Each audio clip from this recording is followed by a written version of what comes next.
اگر اللہ نہ کرے ہمارے خلاف وہ فیصلہ آ جاتا ہے وہ ٹیکس بھی ہمیں لاکھوں میں دینے پڑ جائیں گے، کیونکہ 1 سال سے زیادہ ابھی دیکھ لیں کہ وہ ہائی کورٹ میں جو کیس چل رہا ہے اس کی وجہ سے ہمیں وہ ریلیف ملا ہوا ہے، ورنہ آج جو بجلی کا بل ہے وہ آپ اس کو 3 گنا کسی کا اگر 5,000 آ رہا ہے تو وہ ملا کے تو 15,000 روپے میں چلا جائے گا۔ تو تمام لوگوں کو ایک اچھے انداز میں اچھے طریقے سے اپنے حقوق کے لیے جنگ لڑنی چاہیے، اور تمام لوگوں کو ہمارے جو چیئرمین صاحب ہیں شوکت نواز میر صاحب اور جو عوامی ایکشن کمیٹی بنی ہوئی ان کا ساتھ دینا چاہیے تاکہ ہم جو پرامن طریقے سے ہم اپنے حقوق حاصل کر سکیں۔ اس کے علاوہ جو مین ہمارے مطالبات ہیں کہ ہمیں فری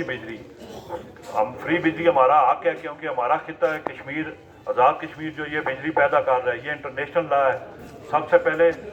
اس جگہ کا یہ حق حاصل ہوتا ہے جہاں سے وہ کوئی چیز پیداوار ہو رہی ہو۔